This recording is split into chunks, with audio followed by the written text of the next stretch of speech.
ఆయన ఏమన్నాడంటే, మా అబ్బాయి ఫోన్ అడుగుతున్నారండి పాస్టర్ గారు, ఫోన్ కొనమంటారా వద్దంటారా అని అడిగారు.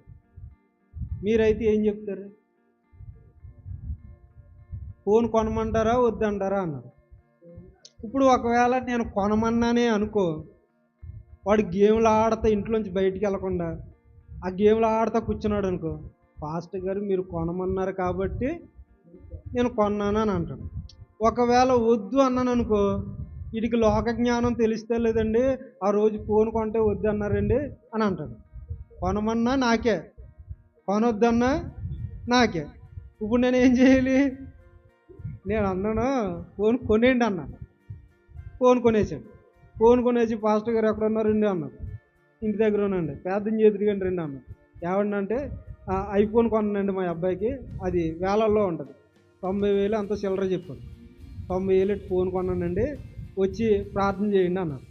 సరే నేను వెళ్ళి ప్రార్థన చేసిన తర్వాత ఒకే ఒక మాట చెప్పాను, ఏంటంటే హృదయము ఘోరమైన వ్యాధి కలదండి, ఈ ఫోన్ మీ అబ్బాయి చేతిలో ఉంది, ఈ హృదయం ఎలా నడిపిస్తే ఈ ఫోన్ అలా నడుస్తుంది. ఈ హృదయంలో నుంచి సినిమా చూడాలని వస్తే చూస్తాడు, ఈ హృదయంలో నుండి సీరియల్ చూడాలని వస్తే చూస్తాడు, ఈ హృదయంలో నుండి ఆటలాడాలని వస్తే ఆడతాడు, ఈ హృదయంలో నుండి ఏది వస్తే ఆ విధంగా ఫోన్ మారుతుంది. అదే ఈ హృదయంలో నుండి వాక్యం వినాలని వస్తే వాక్యం వింటాడు, ఈ హృదయంలో నుండి వాక్యం చదవాలని వస్తే, అంటే హృదయం ప్రేరేపించే దాన్ని బట్టి ఈ ఫోన్ కదులుతూ ఉంటుంది. నా మాట అర్థమైందా?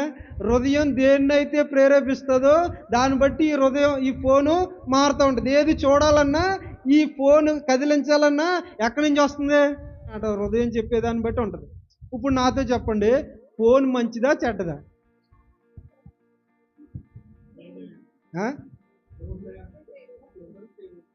నేనేమంటానంటే ఫోన్ చాలా మంచిది, కానీ ఫోన్ వాడే మనిషినే దుర్మార్గుడు. అర్థమైంది నేను చెప్పింది?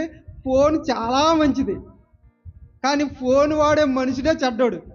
అది ఎలా వాడాలో అలా వాడకుండా, ఎలా వాడకూడదో అలా వాడుతున్నారు.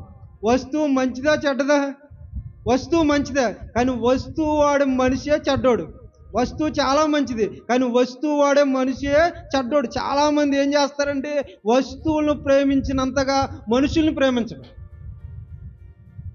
వాడి దృష్టిలో వస్తువు చాలా విలువైందిగా భావిస్తాడు. కానీ దేవుడు ఏం చేశాడంటే వస్తువులు వాడుకోవడానికి ఇచ్చాడు, మనుషుల్ని ప్రేమించడానికి ఇచ్చాడు. మనం ఏం చేస్తామంటే మనుషుల్ని వాడుకుంటాం, వస్తువులను ప్రేమిస్తాం. నా మాట అర్థమైందా? కాబట్టి ఈ భూమి మీద ఉన్నది ఏది చెడ్డది కాదు. ఇల్లైనా, వస్తువు అయినా, ఫోన్ అయినా, ఏదైనా చెడ్డది కాదు, మంచిదే. కానీ దాన్ని వాడే మనుషుడే చెడ్డోడు. ఎలాగైనా వాడగలడు, ఏదైనా చేయగలడు. కాబట్టి నేను ఏమన్నానంటే అతని హృదయం చాలా చెడ్డదండి, అతని హృదయాన్ని బట్టి దాన్ని ఎలాగైనా వాడగలడండి. ఈ భూమి మీద ఉండే ప్రతి వ్యక్తిని నడిపించేది ఏంటంటే వానిలో ఉన్న హృదయమే. అటు మంచికైనా నడిపిస్తుంది, ఇటు చెడుకైనా నడిపిస్తుంది, ఎక్కడికైనా నడిపించగలదు.